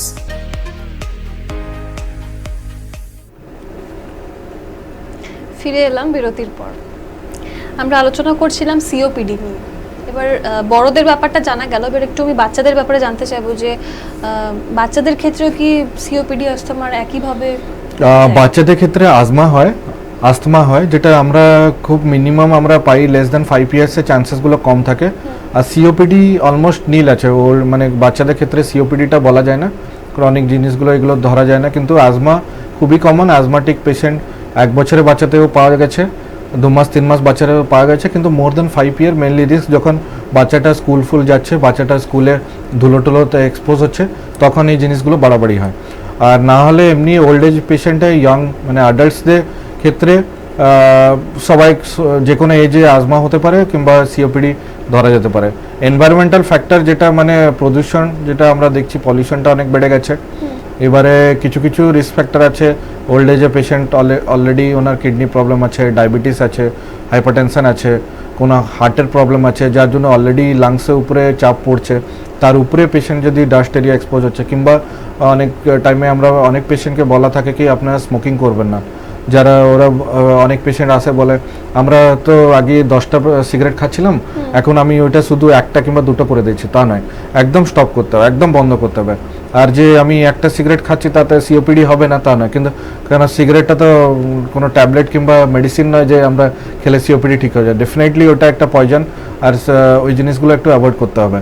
R dust exposure যতটা পারবেন avoid করবেন। আর যে এরিয়াতে আপনি কাজ করছেন, সাপোজ কোনো ডাস্ট ফ্যাক্টরি কিংবা সিমেন্ট ফ্যাক্টরি কিংবা রোডে রাস্তাতে যদি কেউ সুইপার কিংবা ডাস্ট ওয়ার্কার যারা কাজ করছে, ওদেরকে যেটা অ্যাডভাইস থাকবে কি ওরা সবসময় একটা ভালো মাস্ক ইউজ করবেন, ডাস্ট পলিউশন মাস্ক ইউজ করবেন। আর তাতে অনেকটা প্রিভেনশন হবে। আর রেগুলারলি মেডিসিনগুলো খেতে থাকবে, ডক্টরের পরামর্শ নিতে থাকবে, তাতে অনেক পেশেন্ট সুস্থ থাকবে। আচ্ছা, অক্সিজেন কি বাড়িতে রাখা উচিত? কিছু ক্রাইটেরিয়া আছে, কিছু পেশেন্ট আছে যারা রেগুলারলি হসপিটালাইজেশন দরকার হয়। এবারে ওল্ড এজ পেশেন্ট এগুলো খুব কমন, ইয়ং পেশেন্টের অতটা দরকার হয় না। কিন্তু ওল্ড পেশেন্ট যাদের, যেগুলো আমি বললাম কিছু কন্ডিশন আছে, কিছু লোক আছে যারা খুব সাসেপ্টেবল, যারা লাংস অলরেডি ড্যামেজ হয়ে গেছে, অলরেডি অনেক দিন থেকে মেডিসিনগুলো চলছে, তো এই সব পেশেন্টদের ক্ষেত্রে যেটা পরামর্শ থাকবে, হয়তো বাড়িতে রেগুলার অক্সিজেন কিংবা মাঝে মাঝে অক্সিজেন দরকার হয়, তো তার জন্য হসপিটালে বারবার আসার দরকার হয় না। অনেক পেশেন্ট আছেন যারা বাড়িতে অক্সিজেন রাখেন, নেবুলাইজেশন বলে একটা জিনিস থাকে, ওটা একটা মেশিন আছে, আর মাস্ক থাকে যাতে ছোট ছোট ধোঁয়া মতো স্মোকস মতো পার্টিকেলস বেরোয়, আর ওই মেডিসিনগুলো লাংসে ঢুকলে লাংসগুলো যে রাস্তাগুলো কম্প্রেস হয়েছে বন্ধ হয়ে গেছে ওইগুলো খোলে। তো আমরা অনেক পেশেন্টকে অ্যাডভাইস করি যে হ্যাঁ আপনি বাড়িতে অক্সিজেন রাখতে পারেন। কেন দেখুন, দুটো ফ্যাক্টর এখানে প্লে করে। একটা হচ্ছে যদি একটা পেশেন্ট যদি বারবার হসপিটালে অ্যাডমিট হচ্ছে, তাহলে একটা রিস্ক হচ্ছে হসপিটাল অ্যাকোয়ার্ড নিউমোনিয়া, যেটা আমি আগে বললাম। আর সেকেন্ড হচ্ছে কস্ট ফ্যাক্টর। এবারে একটা পেশেন্ট যদি বারবার হসপিটালে অ্যাডমিট হচ্ছে, তাহলে ওর কস্টিংটা ফাইন্যান্সিয়ালি খুব ডিটোরিয়েট করবে পেশেন্ট, বাড়ির ওপরেও বার্ডেন থাকবে, বারবার হসপিটালকে নিয়ে আসা যাওয়া, হসপিটাল বেড অ্যাভেলেবেল নেই, একটা হসপিটালে যদি অ্যাভেলেবেল নেই আরেকটা হসপিটাল দৌড়াতে হবে। তো ওই ক্ষেত্রে আমরা পেশেন্টকে অনেক টাইমে অ্যাডভাইস করি যে আপনারা বাড়িতে একটু নেবুলাইজেশন মেশিন কিংবা অক্সিজেন সিলিন্ডার অ্যারেঞ্জ করে রাখুন। অক্সিজেন একটা চেক করার জন্য একটা মেশিন থাকে, ওটাকে বলা হয় পালস অক্সিমিটার। পালস অক্সিমিটারে অক্সিজেন স্যাচুরেশনটা দেখতে হয়। নর্মাল মানুষে আমাদের অক্সিজেন স্যাচুরেশন থাকার কথা 95-এর উপরে, 95 to 100। এবারে 93, 94 হলেও খুব সমস্যা নেই, কিন্তু চেষ্টা করা যায় কি 93 উপরে সবসময় যখন অক্সিজেনটা থাকে। এবারে যদি কমে যাচ্ছে তাহলে আমরা অ্যাডভাইস করি, কিংবা আমরা পেশেন্টের লাংসের কন্ডিশন কিংবা সিওপিডি কন্ডিশন কেমন আছে, কোন গ্রেডে সিওপিডি আছে, ওই হিসাবে আমরা অক্সিজেনগুলো ম্যানেজ করে রাখি। আর আরেকটা জিনিস, যেটা শুধু অক্সিজেন নয়, তার সাথে আরেকটাও জিনিস আছে, ওটাকে বাইপ্যাপ মেশিন বলা হয়। বাইপ্যাপ কিছু কিছু ক্ষেত্রে বাইপ্যাপও দরকার হয়, যখন লাংসে যখন কার্বন ডাইঅক্সাইড জমা হয়ে যায় তখন পেশেন্টের ব্লাড প্রেশার ডাউন করে, যে যে জিনিসগুলো বললাম, পেশেন্ট ঝিমুনি ভাব থাকে, ওই ক্ষেত্রে আমাদের বাইপ্যাপ মেশিনও দরকার হয়। অনেক লোক বাইপ্যাপ ট্রেনিং দেওয়া হয় পেশেন্টকে অ্যাজ ওয়েল অ্যাজ রিলেটিভকে। আর বাইপ্যাপ মেশিনেও অনেক লাভ হয়, বাড়িতে অনেক পেশেন্ট বাইপ্যাপ রেখে ট্রিটমেন্ট করতে পারে, কিন্তু ওইগুলো বাইপ্যাপ মেশিনে একটু খরচাটা বেশি, যার জন্য পেশেন্ট ইনিশিয়ালি অক্সিজেন আর নেবুলাইজেশনে স্টেবল থাকে, আর ইনহেলারে স্টেবল থাকে। যদি তার সত্ত্বেও না হয় তাহলে আমরা বলি তাহলে হসপিটালাইজেশন করতে হবে। ইনহেলার ইউজ যেটা বলছেন আপনি, এটা কতদিন ধরে ইউজ করতে হয়? যেটা আমি বললাম, ডক্টরসের অ্যাডভাইস হচ্ছে ইনহেলারটা আপনি বন্ধ করবেন না। সাপোজ আপনার আজমা আছে, ক্রনিক আজমা আছে, কিংবা chronic obstructive pulmonary disease COPD যদি আছে, তাহলে ওই ক্ষেত্রে বারণ করা হয় যে আপনি ইনহেলারটা বন্ধ করবে না। কিন্তু অনেক ক্ষেত্রে লোকজন আইদার ফাইন্যান্সিয়াল কন্ডিশন স্টেবল থাকে না, টাকা পয়সা নিয়ে সমস্যা হয়, কেন এগুলো তো লম্বা টাইম দিতে হয়, কিংবা পেশেন্ট অনেক টাইমে প্রবলেম হয় যে ইনহেলারটা ওরা নিতে পারে না, ওরা পেশেন্ট ইনহেলার ঠিকমতো নিতে পারে না, আর যার জন্য কি হয় ইনহেলারটা ইফেক্টিভ হয় না। এবারে যেটা ইনহেলারটা তাড়াতাড়ি কাজ করার কথা, 15 দিন 1 মাসে কাজ করার কথা, ওইটা ওই জন্য পেশেন্টটাকে আরও 2-3 মাস লম্বা এটা ইনহেলার ইউজ করতে হয়। অ্যাডভাইস করা হয় যে আপনার ইনহেলারটা বন্ধ করবে না, ডক্টরকে পরামর্শ নেবেন। যদি ডক্টর বলছে না এখন আপনার লাংসের কন্ডিশন অ্যাকিউট আজমা আছে, অ্যাকিউট ক্ষেত্রটা চলে গেছে, এখন দরকার হচ্ছে না, তাহলে আপনি বন্ধ করবেন, না হলে উইদাউট অ্যাডভাইস আপনি মেডিসিনটা বন্ধ করবেন কিংবা ইনহেলারটা বন্ধ করবেন না। এখানে কিছুটা জিনিস যেটা নট রিলেটেড টু মানে ট্রিটমেন্ট, একটা জিনিস আমি এখানে সিম্পল জিনিসগুলো বলছি। অনেকজন লোক আছে, অনেকজন পেশেন্ট আছে যারা ইনহেলার ডিপেন্ডেন্ট আছেন। ইনহেলার আছে, আরেকটা আমাদের বলা হয় রোটা ক্যাপ, ক্যাপসুলের মতো ফর্মে পাওয়া যায়, পাউডার ফর্মে থাকে, যেটা লোকজন ওই মেশিন দিয়ে মুখে দিয়ে ওটা টানতে হয়। তো ওইটা কিছু কিছু জিনিস এই রিলেটেড আমি বলছি, যেটা আউট অফ দ্য টপিক, কিন্তু লোকজনে অনেক লাভ হবে। যে ইনহেলারটা কিভাবে আপনি নেবেন, ইনহেলারটা আমরা এমডিআই বলে, মিটার ডোজ ইনহেলার। ওখানে একটা ডোজিং লেখা থাকে যে 200টা পফ হবে কিংবা 100টা পফ হবে। তো কিছুটা আছে ইনহেলার যেটা 2বার করে নিতে হয়, কিছুটা 3বার করে নিতে হয়, কিছুটা আছে দিনে 1বার করে নিলে যথেষ্ট। এবারে কিছু কিছু স্টিরয়েড ইনহেলার আছে, বুডেসোনাইড আছে ওর মধ্যে, কিংবা আর কিছু কিছু স্টিরয়েডস আছে যেগুলো নিলে কি হয় গলার মধ্যে ঘাওটা শুরু হয়, কিংবা মুখে টেস্ট চলে যায়, মুখে ঘা হয়। অনেকজন লোকজন এসে বলে কি আমরা ইনহেলার টানার পর আমার মুখটা জ্বালা জ্বালা করছে, আমরা খেতে পাচ্ছি না। তো ওই ক্ষেত্রে ওই স্টিরয়েড ইনহেলারের সাইড এফেক্টে এই জিনিসগুলো হয়। তো ওই ক্ষেত্রে বলা হয় যে আপনি যখন ইনহেলারটা টানছেন তখন একটু মুখটা ভালো করে গার্গলিং করে নেবেন কিংবা ধুয়ে নেবেন, তাতে ইনফেকশনটা হবে না। আর বেসিক্যালি যে ইনফেকশনটা হয় ওটা ব্যাকটেরিয়াল ইনফেকশন হয়, ওটা ফাঙ্গাল ইনফেকশন। তো ফাঙ্গাল ইনফেকশন খুব কমন ইনহেলার ইনডিউসড। আর যখন আপনারা টানছেন এমডিআই যেটা মিটার ডোজ ইনহেলার, যদি আপনারা ডাইরেক্ট টানছেন তাহলে ফার্স্ট সেক করতে হবে। অনেক টাইমে কী হয়, লোকজন ভুলে যায় সেক করতে, তখন কি ওষুধগুলো জমা হয়ে যায়, লাংসের মধ্যে অক্সিজেন ঢুকবে না, শুধু হাওয়াটা বেরোবে, লোক মনে করবে হ্যাঁ ঠিক আছে আমরা যাচ্ছি, কিন্তু কাজ হচ্ছে না। তো ওই ক্ষেত্রে সেক করতে হবে। প্রথম স্টেপ হচ্ছে সেক করতে হবে। সেকেন্ড স্টেপ হচ্ছে লাংসের যে নিঃশ্বাসটা আছে আগে বাইরে ফেলতে হবে, বাইরে ফেলতে হবে। তারপরে ইনহেলারটা লাগিয়ে যখন প্রেস করবে তখনই টানতে হবে, মানে সিনক্রোনাইজেশন দরকার। যদি আপনি আগে প্রেস করে দিচ্ছেন কিছু টাইম পরে টানছেন তাহলে কোনো লাভ হবে না, কেন ওই ইনহেলার মেডিসিনগুলো মুখে জমা হয়ে যাবে। তো যখন প্রেস করবেন তখনই টানতে হবে, আর গলাটা সোজা রাখতে হবে, আর টেনে মুখটাকে নিঃশ্বাসটাকে বন্ধ করে অ্যাটলিস্ট 5 to 6 সেকেন্ড নিঃশ্বাসটা ধরে রাখতে হবে। সাপোজ আমি টানলাম, কাউন্ট করতে হবে, অ্যাটলিস্ট 5 সেকেন্ড কাউন্ট করতে হবে। তাতে কি হবে, লাংসে মানে মেডিসিনটা জমা হবে ভিতর। আমাদের টার্গেট হচ্ছে যে মেডিসিনটা লাংসে যাবে, মুখে নয়। গলাতে যদিও আটকে যায় তাহলেও লাভ নেই, জোরে টানতে হবে মানে যাতে লাংসে ওষুধগুলো জমা হবে আর কাজ হবে। তো এটা জাস্ট সিম্পল কিছু কিছু জিনিস আছে যেগুলো অনেক লোকজন ভুল করে, ইনহেলার টেকনিক ভুল করে, ইনহেলার ধরতে ভুল করে, ইনহেলার টাইমলি নিতে পারে না, ইনহেলারের সাইড এফেক্ট বুঝে না।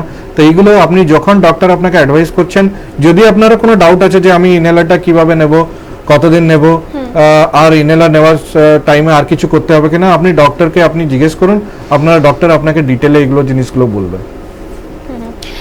ডাস্ট এরিয়াতেও নিউমোনিয়া হয় আর নর্মাল নিউমোনিয়া, এই দুটোর মধ্যে কি ডিফারেন্স? নর্মাল নিউমোনিয়া যেটা হয় সিম্পল, যেটা একটু জ্বর আসতে পারে, কাশি হতে পারে, শ্বাসকষ্ট হতে পারে। কিন্তু যারা ডাস্ট এরিয়াতে কাজ করে ওরা ক্রনিক, মানে অনেক দিন থাকে ওই জিনিসগুলো হতেই, মানে লাংস এক্সপোজ হচ্ছে, ধীরে ধীরে ধীরে ধীরে হচ্ছে। পেশেন্ট এবারে কি করে, লোকজন নিজে মাথায় একটা জিনিস ঢুকে গেছে যে আমি তো ডাস্ট এরিয়াতে কাজ করছি, একটু তো কাশি তো হবেই। তো তার জন্য কি হয়, পেশেন্ট অনেক দিন নেগলেক্ট করে দেয়, অনেক দিন হলো এই জিনিসটা ও ধ্যান দেয় না, ডক্টরের কাছে যায় না, কিছু কিছু কফ সিরাপ নিয়ে এসে খেয়ে নেয়। তাহলে কি হয়, লাংসটা ড্যামেজটা বাড়তে শুরু করে। এবারে যখন ডক্টরের কাছে পেশেন্টটা আসছে, অলরেডি অনেক দিন তাকে এক্সপোজ হয়ে হয়ে হয়ে লাংসটা অলরেডি ড্যামেজ হয়ে গেছে, তখন পেশেন্টের বাড়াবাড়ি ক্ষেত্রে চলে আসছে। তো আমরা যেটা অ্যাডভাইস করবো যে পেশেন্ট লাংস নিউমোনিয়া যেগুলো ডাস্ট এরিয়াতে কাজ করছেন পেশেন্ট, আর ওদের নিউমোনিয়াতে মেনলি ডিফারেন্স হচ্ছে শ্বাসকষ্টটা খুব বেশি হয়, আর কফটা খুব কম বেরোয়, ড্রাই কফটা বেশি হয়, শুকনো কাশি হবে। আর যখন কাশিটা হবে খুব টান পড়ে কাশিটা হয়, আর বুকটা তখন ব্যথা করে, মানে অনেক টাইমে মনে হয় হার্টের কোনো সমস্যা হলো, দমটা বন্ধ হয়ে যাওয়ার মতো লাগবে। আর এই জিনিসগুলো তখন হয় যখন লাংসটা অলরেডি ড্যামেজ হয়ে গেছে, অলরেডি অনেক এক্সপোজ হয়ে গেছে আর ড্যামেজ হয়েছে। নর্মাল ব্যাকটেরিয়াল নিউমোনিয়াতে যে কফগুলো বেরোয় আরামসে লোকজন কফটা বের করতে পারে, কিন্তু যদি ডাস্ট এরিয়া থেকে যে কফগুলো হয়, মানে কোল ওয়ার্কার নিউমোনিয়া কিংবা সিলিকন ইয়েতে কাজ করে কিংবা ডাস্ট এরিয়াতে যারা কাজ করে, ওদের লাংসে যে টানটা কাশিটা হয়, শুকনো কাশি হবে আর খুব পেন হয়, চেস্ট পেন হয়।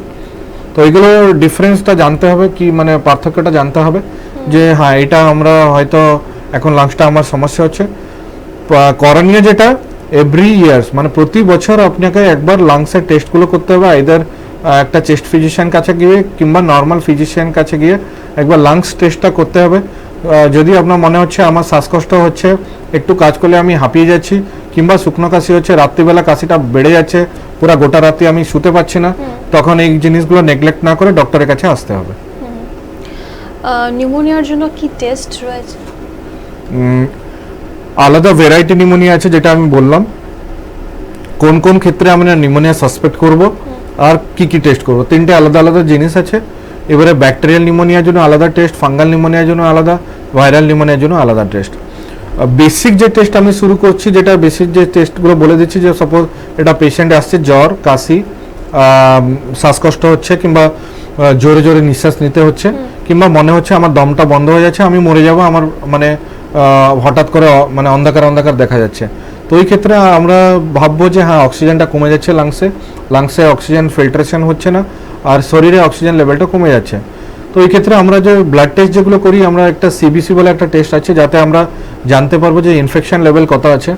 তার মধ্যে সিবিসিতে আরেকটা জিনিস আছে, ইসোনোফিল মাত্রাটা আমরা জানতে পারবো, তাতে অ্যালার্জিটা বোঝা যাবে। যদি ইসোনোফিলটা অনেক বেশি আছে, তার মানে পেশেন্টের আজমা দিকে বেশি যাচ্ছে, not likely to be pneumonia নাও হতে পারে, আজমা টেন্ডেন্সি বেশি আছে, মানে অ্যালার্জি টেন্ডেন্সিটা বেশি আছে, হয়তো ওটা ডাস্ট এরিয়ার ধুলো টুলোতে জন্য হতে পারে, কিংবা বাকি কিছু অ্যালার্জি প্রোডাক্ট আছে যেটা আমি বললাম বাড়িতে ধুলো টুলো এগুলো হতে পারে। সিবিসি হলো চেস্ট এক্সরে একটা মাস্ট। যদি কাশি শ্বাসকষ্ট নিয়ে আসছে আমরা একটা এক্সরে করে দেখি যদি নিউমোনিয়া আছে কিনা, কিংবা সিওপিডি রিলেটেড কোনো চেঞ্জেস আছে, কিংবা আজমার জন্য কোনো চেঞ্জেস আছে কিনা ওটা দেখতে হবে। এবারে তাছাড়া সিআরপি বলে আমরা কোভিডে এখন স্পেসিফিক কিছু কিছু টেস্ট আছে যেগুলো কোভিড ইনফেকশনে বাড়ে, ওগুলো হচ্ছে সিআরপি, ডি ডাইমার, IL-6 বলে ইন্টারলিউকিন-6 বলে একটা টেস্ট আছে। ওইগুলো যদি বেশি থাকে তাহলে পেশেন্টের ডিটোরিয়েশন চান্স কিংবা পেশেন্ট খারাপ হওয়ার চান্সটা খুব বেশি থাকে, ওই হিসাবে মেডিসিনগুলো আমাদের অ্যাডজাস্ট করতে হয়। তার ছাড়া হাইয়ার টেস্ট যদি বলতে যাবেন তাহলে আমরা অনেক টাইমে কফ যেগুলো বেরোচ্ছে কফটা আমরা পরীক্ষার জন্য পাঠাচ্ছি, হয়তো ওটা নিউমোনিয়া না হয় টিবি হতে পারে, ওইটাও দেখতে হবে। সিম্পল ফাঙ্গাল ইনফেকশনের জন্য ফাঙ্গাল টেস্ট, ফাঙ্গাল ইনফেকশনের জন্য আলাদা আমাদের টেস্ট করা হয়, ফাঙ্গাল স্টেন করা হয়, জেডেন স্টেন যেটা হচ্ছে টিউবারকুলোসিস টিবির জন্য করা হয়। আর নর্মাল সিম্পল সাইটোলজি করে দেখতে হবে কোনো ক্যান্সার আছে কিনা। সাপোজ ওল্ড এজ পেশেন্ট 70-80 ইয়ার এজ হয়েছে, অলরেডি স্মোকিং করছেন, এবারে কাশি টাশি নিয়ে এসছেন, কারণ অনেকদিন 6 মাস 7 মাস হলো কাশি হচ্ছে, কমছে না, তো ওদের ক্ষেত্রে লাংসে কোনো নিউমোনিয়া টিউমোনিয়া আছে কিনা, ক্যান্সার আছে কিনা ওইগুলো দেখতে হবে, মানে ক্যান্সার রিলেটেড কোনো সমস্যা আছে কিনা ওইগুলো দেখতে হবে। আর আরেকটা সব থেকে ইম্পর্ট্যান্ট যেটা আমরা এখন কোভিড টাইমে যেটা করছি ওটা হচ্ছে সিটি স্ক্যান, লাংসের স্ক্যান। এবার অনেক টাইমে এক্সরেতে ছোট ছোট জিনিসগুলো ধরা পড়ে না, তখন আমাদের সিটি স্ক্যান করতে হয়। আর সিটি স্ক্যানে আমরা ক্লিয়ারলি বুঝতে পারছি, ক্লিয়ারলি না বলতে গেলে 80-90% আমরা কনফার্ম করতে পারছি যে হ্যাঁ এটা কোভিড রিলেটেড ইনফেকশন লাগছে, কেন টিপিক্যাল যে কোভিডে যে ইনফেকশনগুলো ওগুলো আমরা সিটি স্ক্যানটা পাচ্ছি। এখন এই সময় এই টাইমে আমরা অনেক কেস পাচ্ছি যাদের কোভিডে লাংসে নিউমোনিয়া হচ্ছে, পেশেন্টের কোনো জ্বর নেই, শ্বাসকষ্ট নেই, হয়তো একটু শুকনো কাশি মাঝে মাঝে হচ্ছে, আমরা যখন স্ক্যান করছি তখন পাচ্ছি যে লাংসে অলরেডি ইনভলভমেন্ট হয়ে গেছে, হয়তো একটা লাংস ইনভলভমেন্ট হচ্ছে কিংবা দুটো লাংস হলে পেশেন্টের বাড়াবাড়ি চান্সেস একটু বেশি থাকে, একটা লাংস ইনভলভমেন্ট হলে কিংবা যদি খুব কম ইনভলভমেন্ট আছে তাহলে রিস্কটা কম থাকে। তো এগুলো টেস্টগুলো করে আমাকে জানতে হবে যে নিউমোনিয়াটা কোন কারণের জন্য নিউমোনিয়াটা হচ্ছে, এটা ব্যাকটেরিয়াল নিউমোনিয়া না ভাইরাল নিউমোনিয়া না ফাঙ্গাল নিউমোনিয়া। এরপর মেডিসিন ট্রিটমেন্ট কি কি রয়েছে? প্রথম জিনিস হচ্ছে ডায়াগনোসিস, ক্লিনিক্যাল ডায়াগনোসিস। সাপোজ কেউ একজন গ্রামের কোনো ডক্টর আছেন কিংবা গ্রামে ট্রিটমেন্ট করছেন, ওখানে তো এই ফ্যাসিলিটি কেউ পাবে না যে হঠাৎ করে একটা পেশেন্টকে সিটি স্ক্যান লিখে দিলে কিংবা চেস্ট এক্সরে করে নিলে ওখানে সবসময় ফ্যাসিলিটি থাকে না। তো ওদের ক্ষেত্রে কি করতে হবে, আগে ক্লিনিক্যাল ডায়াগনোসিস করতে হবে, যে পেশেন্টকে ক্লিনিক্যালি আমাকে জানতে হবে যে এই পেশেন্টের নিউমোনিয়া, হয়তো নিউমোনিয়া হয়েছে, আমরা স্টেথোতে ইউজ করি, আমি জানতে পারি যে এটা আজমার জন্য হচ্ছে কিংবা সিওপিডির জন্য হচ্ছে না লাংসে কোনো ইনফেকশন আছে। এবারে নিউমোনিয়া থাকলে কি হয়, ক্রেপিটেশন আমরা পাই, ক্রেপিটেশন একটা ঘর ঘর সাউন্ড থাকে যেটা টিপিক্যাল লাংসের নিউমোনিয়াতে পাওয়া যায়। আর একটা রংকাই বলে একটা জিনিস আছে যেটা আমরা স্টেথোতে পাই, ওখানে সাঁ সাঁ আওয়াজটা করে, যেটা কে হুইসেল বাজাচ্ছে কিংবা একটা সাঁ সাঁ আওয়াজটা আসে, যার জন্য আমরা বুঝতে পারি যে হ্যাঁ রাস্তাটা বন্ধ হয়ে যাচ্ছে। এবারে পাতলা কোনো পাইপের মধ্যে আমরা যখন ফুফু দিচ্ছি তখন একটা আওয়াজ বেরোয়, সেম টাইপের আওয়াজটা লাংস থেকে আমরা পাই, তখন আমরা বুঝতে পারি আর লাংসটা চেপে যাচ্ছে, ওটা আজমার জন্যও হতে পারে, সিওপিডির জন্যও হতে পারে, নিউমোনিয়া নাও হতে পারে। তো আগে ডায়াগনোসিস করার পর এবারে ট্রিটমেন্ট আছে, অনেকগুলো ট্রিটমেন্ট আছে। আগে আমরা অ্যান্টিবায়োটিক দিয়ে দেখতে পারি পেশেন্টের যদি জ্বর আসছে কিংবা কফ আসছে, তো তখন আমরা অ্যান্টিবায়োটিক দিয়ে দেখবো। পেশেন্টের যদি রেসপিরেটরি রেট খুব বেশি আছে, শ্বাস নিতে মানে নিঃশ্বাস নেওয়ার রেটটা অনেক বেশি আছে, 30-40-এর কাছে চলে যাচ্ছে, তখন আমরা ওপিডিতে ট্রিটমেন্ট করতে পারি না, তখন আমরা পেশেন্টকে অ্যাডভাইস করি কি আপনারা অ্যাডমিট হয়ে যান। আইসিইউতে আমরা নর্মালি অ্যাডমিট করি, কিছু কিছু ক্রাইটেরিয়া আছে আইসিইউ, ওইগুলো আমরা বলবো, কিন্তু তার আগে আমরা অ্যান্টিবায়োটিক দিয়ে দেখি পেশেন্টকে, ওরাল ট্যাবলেটস দেওয়া যায়, ভর্তি করলে আমরা ইঞ্জেকশন দিতে পারি। আর লাংসটাকে যে রাস্তাগুলোকে খোলার জন্য ওইটা আমরা আইদার ইনহেলার ইউজ করি কিংবা ট্যাবলেটও কিছু কিছু আছে। তার সাথে অনেক টাইমে লোকজন এসে বলে আমার মনে হচ্ছে বুকে কফ জমে গেছে, এবারে একটু কফটা বেরিয়ে গেলে আমার একটু আশ্বস্তি লাগবে কি আমাকে শ্বাস নিতে সুবিধা হবে। তো ওই ক্ষেত্রে কিছু কিছু ট্যাবলেটস আছে যেগুলো আমরা দিলে কফগুলো মেল্ট হয়ে বেরিয়ে যায় আর তখন পেশেন্ট একটু রিলিফ পায়। ওল্ড এজ পেশেন্টে কি হয়, তখন পেশেন্ট কফ বের করতে পারে না, কিছু কিছু আমাদের চেস্ট ফিজিওথেরাপি করতে হয়। চেস্ট ফিজিওথেরাপি করে পেশেন্টকে আমরা মানে যে কফগুলো জমে গেছে পেশেন্ট কাশিতে ওগুলো বের করতে পারে, তাতে লাভ হয়। আর ইনহেলার তো আমি ডিটেলে বললাম, ইনহেলারগুলো অনেকগুলো ইনহেলার আছে, স্টিরয়েড ইনহেলার আছে, আর কিছুটা ব্রঙ্কো ডাইলেটার্স আমরা বলি যেটা মানে লাংসটাকে খুলবে, ব্রঙ্কো ডাইলেটার বলা হয়, ওইগুলো আমরা ইউজ করতে পারি। আচ্ছা, বয়স্কদের ক্ষেত্রে কি রিস্কটা বেশি? আর ডেফিনেটলি যেটা বয়স্ক মানুষ কিংবা ওই ছোট বাচ্চা ওদের নিউমোনিয়া চান্সেস খুব বেশি থাকে, কেন অলরেডি ইমিউনিটিটা খুব কম থাকে, বাচ্চাদের ইমিউনিটি কম থাকে আর ওল্ড এজেও ইমিউনিটিটা খুব থাকে। তার ছাড়া যেগুলো রিস্ক ফ্যাক্টর যেগুলো বললাম, সাপোজ পেশেন্ট অনেকদিন স্টিরয়েড ট্যাবলেট খাচ্ছে, কিংবা পেশেন্টের অলরেডি লাংস ড্যামেজ আছে, পেশেন্টের হার্টের প্রবলেম আছে, ডায়াবেটিস আছে, কিংবা কোনো ক্যান্সার পেশেন্ট, এদের ইমিউনিটি পাওয়ারটা অনেক কম থাকে, নিউমোনিয়া রিস্কটা খুব বেশি থাকে। আর্লি ডায়াগনোসিস, তাড়াতাড়ি ডায়াগনোসিস করতে হবে যে এটা হ্যাঁ নিউমোনিয়া আছে, কিংবা এটা কোনো আজমা না সিওপিডি আছে, ওটা তাড়াতাড়ি ডায়াগনোসিস করতে হবে। যত তাড়াতাড়ি ডায়াগনোসিস কিংবা যত তাড়াতাড়ি ডক্টরের কাছে আপনারা নিয়ে যাচ্ছেন পেশেন্টকে, তত মানে আর্লি ডায়াগনোসিস হলে ট্রিটমেন্টটাও আমরা তাড়াতাড়ি শুরু হয়ে যাবে। কোভিডের ক্ষেত্রে যখন নিউমোনিয়া হচ্ছে, এই ক্ষেত্রে কি ভেন্টিলেশনে দেওয়ার দরকার পড়ে? না, নট নেসেসারি, সবসময় দরকার হয় না। আমরা যখন মনে করি যে হ্যাঁ পেশেন্টের এখন লাংসে কার্বন ডাইঅক্সাইড খুব জমে যাচ্ছে, কিংবা অক্সিজেন লেভেল খুব কমে যাচ্ছে, পেশেন্টের ব্লাড প্রেশার ডাউন করছে, পেশেন্টের অক্সিজেন কম হওয়ার জন্য পেশেন্টের heart, kidney, lungs, liver multiple অর্গানগুলো এফেক্ট করছে, কিংবা রেসপিরেটরি রেট খুব বেড়ে যাচ্ছে, 30-40-এর উপরে চলে যাচ্ছে, আর আমরা অলরেডি এক্সটার্নাল ভেন্টিলেশন যেটা বাইপাপ বলা হয়, বাইপাপ দিয়েও পেশেন্ট রেসপন্স করছে না, অক্সিজেন কমে যেতে শুরু করছে, পেশেন্ট কোমাতে চলে যাচ্ছে, পেশেন্টকে ডাকলে সাড়া দিচ্ছে না, তখন ওই ক্ষেত্রে আমাদের ভেন্টিলেশনটা দিতে হয়। মানে ভেন্টিলেশন হচ্ছে একটা লাইফ সাপোর্ট, যে টাইমে দেওয়ার কথা যদি ওই টাইমে লেট হয়ে যায় তাহলে পেশেন্ট অনেক টাইমে খারাপ দিকে যেতে পারে। আর এবারে অনেকজন লোকজন ভাবে কি ভেন্টিলেশনে দিয়ে দিলে পেশেন্ট বেরোবে না, that is a wrong concept. এটা নয় কি পেশেন্টকে একবার আমরা ভেন্টিলেশনে দিয়ে দিচ্ছি তো পেশেন্ট একদম বেরোবে না, রং কনসেপ্ট। কিন্তু যদি আমি টাইমলি যদি আমি পেশেন্টকে ভেন্টিলেশনে দিচ্ছি না, তো ওয়ান্স যদি অর্গান ড্যামেজ হয়ে যাচ্ছে, ব্রেন ড্যামেজ হলো, সাপোজ ব্রেনটা অক্সিজেন পেলো না, ব্রেনটা ড্যামেজ হলো, তখন ওল্ড এজ পেশেন্টে অলরেডি এমনি এজ রিলেটেড ব্রেন ড্যামেজটা থাকেই। আর যদি অক্সিজেন রিলেটেড যদি ব্রেন ড্যামেজ হয়, যেটা আমরা হাইপোক্সিক এনকেফালোপ্যাথি বলি, যদি ওটা ড্যামেজ হয় তাহলে তখন কিছু আমাদের হাতেও কিছু করা থাকে না, তখন খুব রিস্ক হয়ে যায়। তো টাইমলি ভেন্টিলেশন দিয়ে পেশেন্টকে আমরা চেষ্টা করি যে ওর লাইফ স্প্যানটাকে বাড়াতে পারি, কিংবা লাংসটাকে একটু শান্ত করতে পারি। কেন দেখুন, একটা পেশেন্ট উইক হলে, আমরাও নর্মাল মানুষ যখন উইক হয়ে যাচ্ছে, খুব জোরে জোরে নিঃশ্বাস নিতে পারছে না, কিছু টাইম পরে উইক হয়ে যায়।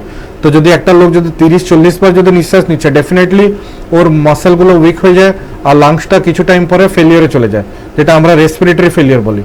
রেসপিরেটরি ফেলিয়ারও অনেক টাইপের আছে, তো ওই কোন রেসপিরেটরি ফেলিয়ারে পেশেন্ট যাচ্ছে ওটা দেখতে হবে। লাংসের নিউমোনিয়া হলে ডেফিনেটলি পেশেন্টের লাংস যেখানে হাওয়া থাকা কথা ওখানে ইনফেকশন আছে, ওখানে জল আছে, তো পেশেন্টের নিঃশ্বাস নিতে কষ্ট হচ্ছে। এবারে তাড়াতাড়ি যদি আমরা ভেন্টিলেশন কিংবা বাইপাস সাপোর্ট না দেয়, তাহলে পেশেন্টের কন্ডিশন খারাপ দিকে যেতে পারে। আমি আরো একবার আরেকটা প্রশ্ন করতে চাইবো যে নর্মাল নিউমোনিয়া থেকে কোভিডের নিউমোনিয়া কতটা আলাদা? কোভিড নিউমোনিয়া অ্যাজ সাচ খুব ডেঞ্জারাস নয়, কেন আমরা দেখছি যে রিকভারি রেটটা অনেক বেশি আছে। আর ব্যাকটেরিয়াল নিউমোনিয়া বলতে গেলে, ব্যাকটেরিয়াল নিউমোনিয়াতে উল্টো মোর্টালিটি রেটটা বেশি, percentage of mortality is around 25-30% bacterial pneumonia, কিন্তু আমাদের কোভিডের নিউমোনিয়া হার্ডলি 2-5% মোর্টালিটি রেট আছে। ব্যাপারটা হচ্ছে কখন আমরা ডায়াগনোসিস করছি, কত তাড়াতাড়ি আমরা ডক্টরের কাছে নিয়ে আসছি, কত তাড়াতাড়ি পেশেন্টের মধ্যে মেডিসিনটা রেসপন্স করছে। এবারে যদি যে মেডিসিনগুলো দেওয়া হচ্ছে যদি পেশেন্ট রেসপন্স করছে না, কিংবা আমাকে আর কিছু মেডিসিন, এক্সট্রা মেডিসিন দিতে হবে, কিংবা পেশেন্টের অর্গানগুলো ফেলিয়ার দিকে যাচ্ছে, অর্গানগুলো খারাপ হতে শুরু করছে, তখন ওই ক্ষেত্রে পেশেন্টগুলো ডিটোরেট করে। এবারে সব যে কোভিড পেশেন্ট খারাপ হবে তা নয়, পেশেন্টের কোভিড যদি লেট ডায়াগনোসিস হচ্ছে, অলরেডি কিছু মেডিসিন খেয়ে পেশেন্ট আসছে, লেট করে আসছে, কিংবা যেটা বললাম রিস্ক ফ্যাক্টরগুলো আছে, তাহলে পেশেন্টের লাংসগুলো ড্যামেজ হয়। আর ব্যাকটেরিয়াল নিউমোনিয়া ক্ষেত্রে যদি ইনিশিয়াল ট্রিটমেন্ট যদি ঠিকমতো না হয়, তাহলে ইনফেকশনটা ব্লাডে স্প্রেড করে। এবারে ব্লাড তো প্রত্যেক অর্গানকে রক্তটা যাচ্ছে, ব্রেনেও যাচ্ছে, হার্টেও যাচ্ছে, কিডনিতেও যাচ্ছে। যদি ব্লাডে ইনফেকশনগুলো বেড়ে যাচ্ছে, তাহলে ব্রেনে ইনফেকশন হতে পারে, যেটা আমরা মেনিনজাইটিস বলি, হার্টের ইনফেকশন হতে পারে, মায়োকার্ডাইটিস, যেটা ইনফ্লামেটরি মায়োকার্ডাইটিস। আমরা এখন অনেক কোভিড পেশেন্টকে দেখছি যাদের লাংসটা ড্যামেজ হচ্ছে আর মায়োকার্ডাইটিস হচ্ছে। মায়োকার্ডাইটিস মানে মাসল ইঞ্জুরি, হার্টের মাসলগুলো ইঞ্জুরি হচ্ছে। ইয়ং পেশেন্টে বেসিক্যালি এই জিনিসগুলো আমরা খুব পাচ্ছি, তো ওইগুলো ডায়াগনোসিস দরকার। হার্টের ইকো করে তখন দেখতে হবে, ইকো কিংবা ইসিজি, আর কিছু ট্রপাই বলে টেস্ট আছে, ওইগুলো করতে হবে। তো ব্যাকটেরিয়াল নিউমোনিয়াতে মেইনলি যেটা হাই গ্রেড ফিভারও আসে, কাঁপুনি দিয়ে জ্বরটা আসবে, আর কফগুলো মোটা কফ বেরোবে। আর কোভিড পেশেন্টের নর্মালি আমরা কফটা পাচ্ছি না, ড্রাই কফ হচ্ছে, যার জন্য যেটা আমাকে মানে পার্থক্যের জন্য সুবিধা হচ্ছে, আমাদের ডিফারেন্সিয়েট করা সুবিধা আছে। কিন্তু কিছু কিছু ক্ষেত্রে আছে যেগুলো ডিফারেন্সিয়েট করা খুব মুশকিল, মানে ব্যাকটেরিয়াল নিউমোনিয়া আর ভাইরাল নিউমোনিয়া ডিফারেন্সিয়েট করা খুব মুশকিল। তখন আমরা সিটি স্ক্যান করতে হচ্ছে, কিংবা আরটিপিসিআর যে কোভিডের টেস্টটা পাঠানো হচ্ছে, সোয়াব পাঠানো হচ্ছে, ন্যাজোফ্যারেঞ্জিয়াল সোয়াব কিংবা ওরোফ্যারেঞ্জিয়াল সোয়াব, গলা থেকে কিংবা মুখ থেকে সোয়াব পাঠাতে হচ্ছে। তখন আমরা ডায়াগনোসিস করতে পারছি হ্যাঁ এটা ব্যাকটেরিয়াল নিউমোনিয়া নয়, এটা ভাইরাল নিউমোনিয়া। এবারে কিছু কিছু ক্ষেত্রে আমরা পাচ্ছি যে ভাইরাল নিউমোনিয়াটার সাথে ব্যাকটেরিয়াল নিউমোনিয়া অ্যাডেড থাকে। তো ওই ক্ষেত্রে কি হচ্ছে, কিছু কিছু জিনিসগুলো বাড়ে, যেটা আমরা কমপ্লিট ব্লাড কাউন্ট করা হয়, তার মধ্যে টোটাল কাউন্টসটা বেশি থাকে, total blood cell white sell count যেটা WBC কাউন্টটা বেশি থাকে। তো যদি ওইটা বেশি থাকছে, কিংবা প্রোক্যালসিটোনিন বলে একটা জিনিস আছে, ওইটাও বেশি থাকে, তো তখন আমরা বুঝতে পারি যে শুধু এটা ভাইরাল নিউমোনিয়া কিংবা কোভিড নিউমোনিয়া নয়, তার সাথে ব্যাকটেরিয়াল ইনফেকশনও অ্যাডেড হয়ে গেছে। হসপিটাল অ্যাকোয়ার্ড ইনফেকশনও হতে পারে, যদি কোভিড পেশেন্ট যদি হসপিটালে অনেকদিন আছে, তাহলে আশেপাশে যে পেশেন্টের ইনফেকশনগুলোও ঢুকতে পারে, তখন সেকেন্ডারি ইনফেকশন একটা চান্সেস থাকে। লং টার্ম যদি পেশেন্ট অনেকদিন ভর্তি থাকে, সেকেন্ডারি ইনফেকশন মানে কোভিড ইনফেকশন উপরে ব্যাকটেরিয়াল ইনফেকশন হতে পারে। কিংবা যদি একটা পেশেন্ট ব্যাকটেরিয়াল ইনফেকশন নিয়ে ভর্তি হয়েছে, তাহলে যদি আশেপাশে কোনো কোভিড পেশেন্ট আছে, তাহলে ওই কোভিড ইনফেকশনও হতে পারে। তো এটা মানে ভাইস ভার্সা, এটা হলে ওটা হতে পারে, ব্যাকটেরিয়াল ভাইরাস হলে ব্যাকটেরিয়াল ইনফেকশনটা হতে পারে। সময় খুব একটা নেই, তো আমি জানতে চাইবো যে স্মোকিং করলে ফুসফুস কতটা ক্ষতিগ্রস্ত হচ্ছে? Smoking itself is a poison. Smoking হচ্ছে পয়জন। স্মোক করলে স্মোকিংয়ে কিংবা সিগারেটে কিংবা বিড়িতে যেটাও আপনি করছেন, তার মধ্যে কিছু কিছু কার্সিনোজেন আছে, কিছু কিছু অ্যালার্জেন আছে, যেগুলো লাংসে লাইনিংগুলোকে ড্যামেজ করে। এবারে আমাদের লাংসে কাজ হচ্ছে কার্বন ডাইঅক্সাইডটাকে বের করে অক্সিজেনটাকে রাখা, তার জন্য আমাদের লাংসে একটা লাইনিং থাকে, ওই লাইনিংয়ের মধ্যে ওই জিনিসগুলো হয়। এবারে স্মোকিং কি করে, ওই লাইনিংগুলোকে ড্যামেজ করে দেয়। তখন কি হবে, যে অক্সিজেনটা যেটা পারফিউশনটা হয় না, অক্সিজেনটা ওই লাংসের মধ্যেই থেকে যায়, আবার যখন নিঃশ্বাস বেরোচ্ছে ওই লাংস ওই অক্সিজেনটাই বেরিয়ে যাচ্ছে, ব্লাডে অক্সিজেনটা মিক্স হচ্ছে না।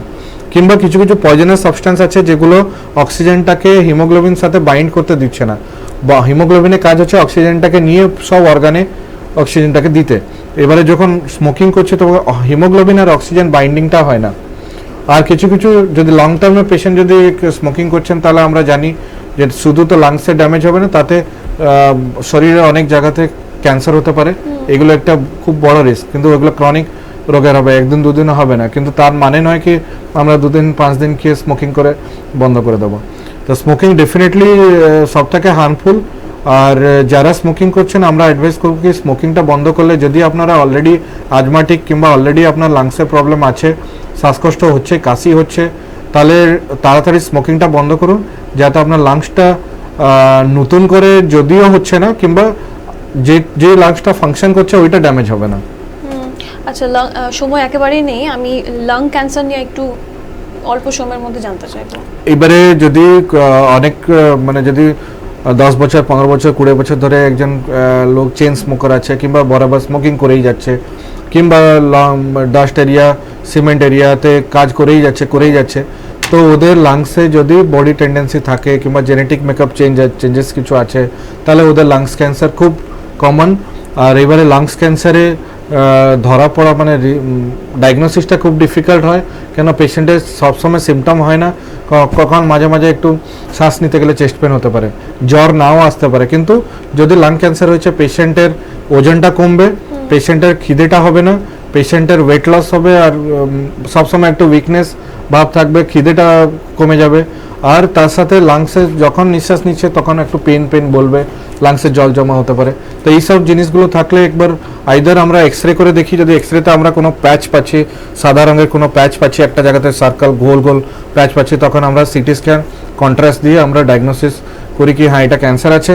তো কোন স্টেজে ক্যান্সার আছে তার জন্য আমাকে বায়োপসি করতে হয়, আইদার ব্রঙ্কোস্কোপি করে বায়োপসি করতে হয়, কিংবা এক্সটার্নালি পাঞ্চার করে বায়োপসি করতে হয়। লিম্ফ নোড যেটা গিল্টিগুলো বেড়ে যায়, অনেক টাইমে ক্যান্সার থাকলে বড় বড় গিল্টিগুলো বেড়ে যায়, গলাতে বেড়ে যায়, বগলে বেড়ে যায়, তখন ওখান থেকেও বায়োপসি করে দেখতে হয় যে কোনো লাংস এরিয়াতে কোনো ক্যান্সার আছে কিনা। যদি ক্যান্সার ইনিশিয়াল স্টেজে আছে তাহলে ট্রিটমেন্ট করা যেতে পারে, যদি স্প্রেড করেছে তাহলে খুব রিস্ক থাকে। ধন্যবাদ। আমাদের অনেক প্রশ্নের উত্তর দেওয়ার জন্য। আজকে সময় একেবারেই হাতে নেই, দেখা হবে পরের শনিবার। ভালো থাকুন, সুস্থ থাকুন, নমস্কার। নমস্কার।